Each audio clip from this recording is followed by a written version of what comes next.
नमस्कार साथियों। पिछले व्याख्यान में हमने राजस्थान की वन्य जीव यानी वाइल्ड लाइफ है उसके बारे में चर्चा की। उसी व्याख्यान को आगे बढ़ाते हुए राजस्थान के प्रमुख राष्ट्रीय उद्यान एवं वन्य जीव अभयारण्य हैं उनके बारे में इस व्याख्यान में चर्चा करेंगे। जैसा पिछले व्याख्यान में मैंने बताया कि राजस्थान में 3 राष्ट्रीय उद्यान, 26 वन्य जीव अभयारण्य और 33 आखेट निश्चित क्षेत्र है, जिनका प्रमुख उद्देश्य जो वन्य जीव है उनका संरक्षण करना, उनकी सुरक्षा करना है। राजस्थान के जो राष्ट्रीय उद्यान है उनकी यदि बात करें तो 3 राष्ट्रीय उद्यान, रणथंभौर राष्ट्रीय उद्यान राजस्थान का पहला राष्ट्रीय उद्यान है और ये सवाई माधोपुर जिले में स्थित है। 282 वर्ग किलोमीटर क्षेत्र में ये फैला हुआ है और यहाँ पर मुख्य रूप से सांबर, चीतल, बाघ हैं वो पाए जाते हैं। रणथंभौर राज्य की पहली बाघ परियोजना यानी टाइगर प्रोजेक्ट भी है और यहाँ पर काफ़ी संख्या में बाघ है वो स्वतंत्र विचरण करते हैं। उनको देखने के लिए काफ़ी पर्यटक प्रतिवर्ष रणथंभौर जो राष्ट्रीय उद्यान है उसमें घूमने के लिए आते हैं।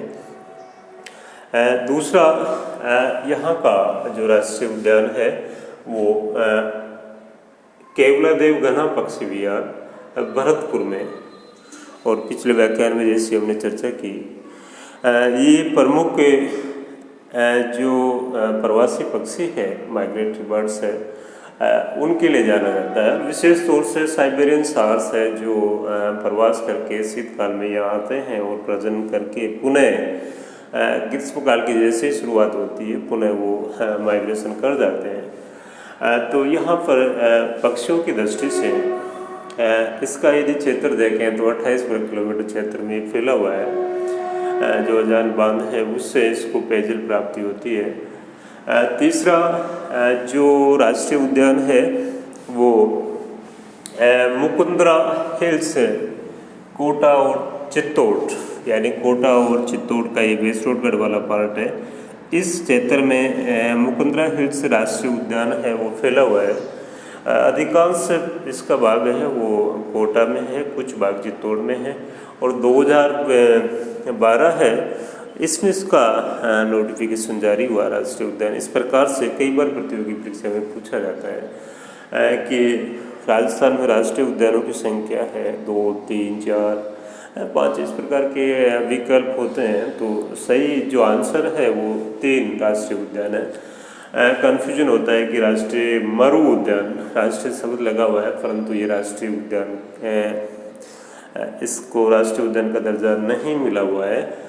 ये वाइल्ड लाइफ सेंचुरी यानी वन्य जीव अभयारण्य की श्रेणी में आता है। और देखें तो वन्य जीव अभयारण्य है उनमें सबसे बड़ा 3162 वर्ग किलोमीटर क्षेत्र में जैसलमेर और बाड़मेर का है, उसमें इस राष्ट्रीय मरु उद्यान है, नेशनल डेजर्ट पार्क है, उसका फैला हुआ है। ये मुख्य रूप से राजस्थान का जो राज्य पक्षी गोडाउन है उसकी हैचिंग के लिए यहाँ जाना जाता है और यहाँ पर जो आकलवुड फॉसिल पार्क उसकी स्थापना की गई है और यहाँ पर जो मरुस्थलीय वन्य जीव है उन पर भी शोध कार्य इस राष्ट्रीय मरु उद्यान में किया जाता है।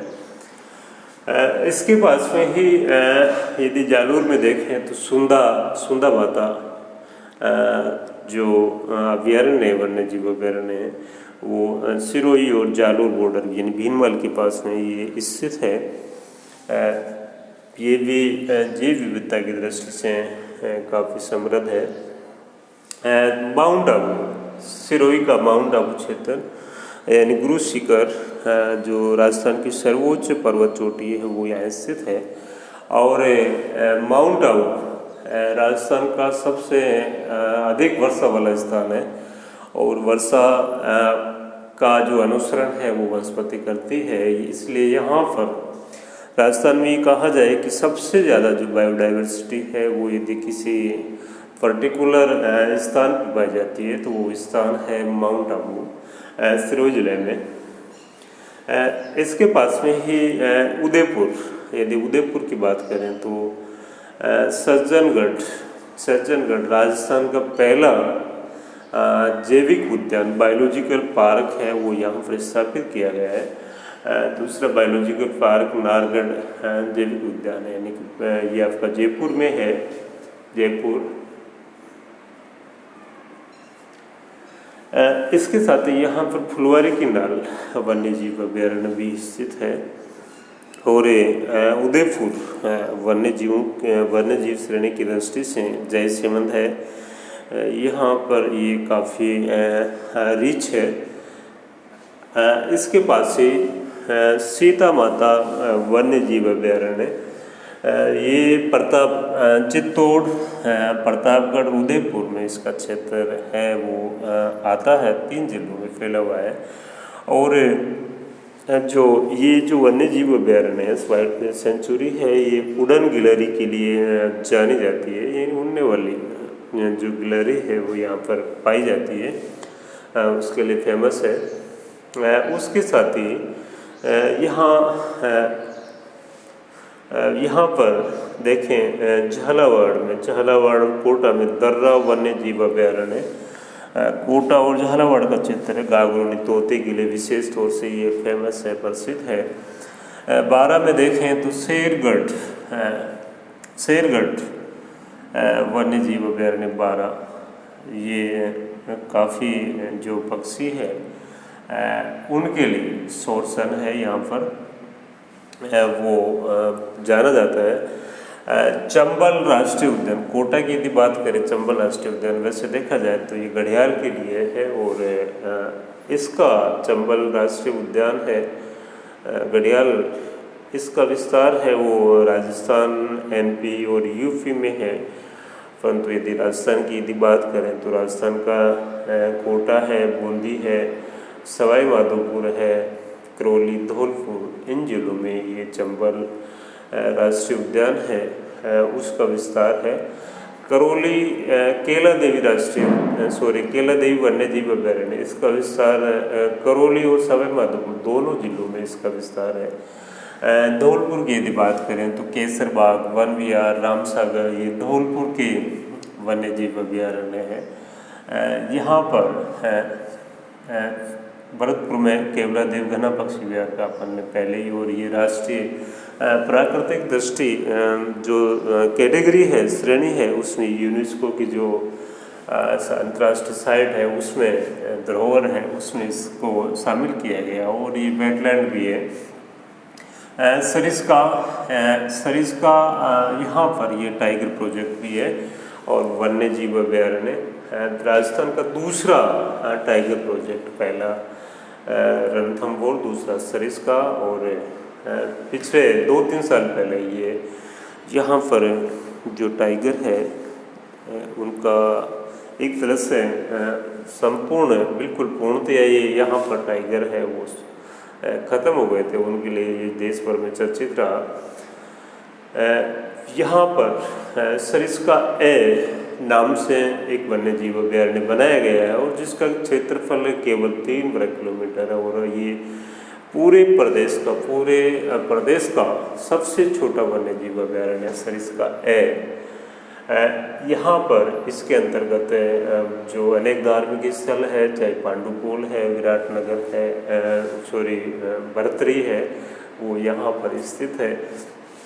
जयपुर में देखें तो नारगढ़ जैविक उद्यान, उसके साथ में ही जो जमुआ रामगढ़ है वन्य जीव अभ्यारण्य, और प्रॉपर जयपुर में शहर के अंतर्गत स्मृति वन, यहाँ पर वन्य जीवों के लिए अशोक विहार मृग वन है, वो भी यहाँ पर स्थित है। इधर चूरू में देखें तो ताल छापर है, वो यहाँ मुख्य रूप से जो काले हिरण है और उसके काले हिरण और गुर्जा नामक जो पक्षी है उनके लिए ये जाना जाता है। जोधपुर में देखें तो माचिया सफारी जो आखिर निश्चित क्षेत्र है। नागौर की बात करें तो गोगिला और रोटो आखिर निश्चित क्षेत्र है। इसी प्रकार से कुंभलगढ़ है वो उदयपुर राजसमंद और पाली 3 जिलों में इसका कुंभलगढ़ का विस्तार है। टोटगढ़ रावली है, ये अजमेर, राजसमंद और पाली 3 जिलों में इसका विस्तार है। तो इस प्रकार से कहा जा सकता है कि 3 राष्ट्रीय उद्यान, 26 वन्य जीव अभ्यारण्य, 33 आखिर निश्चित क्षेत्र और 11 कंजर्वेशन रिजर्व है। इनके माध्यम से जो वन्य जीव है उनका संरक्षण सरकार द्वारा किया जा रहा है। वन्य सुरक्षा अधिनियम 1972 और 73 टाइगर प्रोजेक्ट 73 बना हुआ है, जिसके तहत जो वन्य जीव है उनकी शिकार पर पूर्ण प्रतिबंध लगाया गया है। और यदि कोई भी व्यक्ति इस एक्ट का उल्लंघन करके शिकार करता है तो उसके लिए सज़ा का प्रावधान किया गया है। निश्चित रूप से जो बायोडाइवर्सिटी है उसको बनाए रखने के लिए इस प्रकार के जो राष्ट्रीय उद्यान, वन्य जीव अभ्यारण्य और आखिर निश्चित क्षेत्र जैसे प्रयास किए गए हैं। और इन पे जो एक्ट बना हुआ है यदि उसकी सही तरह से पालना की जाए, जन जागरूकता फैलाई जाए लोगों में, लोगों को ये बताया जाए कि जो वन्य जीव है वो जो इकोसिस्टम है उसके घटक है, हमारे लिए बेनिफिशियल है, उपयोगी है, हमारे लिए हानिकारक नहीं है। और उनका महत्व है वो पर्यटन की दृष्टि से और लो चाहे सोइल फर्टिलिटी हो या आर्थिक लाभ हो, उनकी दृष्टि से ये इसकी जागरूकता फैलाया जाए तो निश्चित रूप से वन्य जीव है उनका संरक्षण होगा और जो जैव विविधता है, बायोडाइवर्सिटी है, वो बनी रहेगी और जो इकोसिस्टम का बैलेंस है वो मेंटेन रह पाएगा। जय हिंद।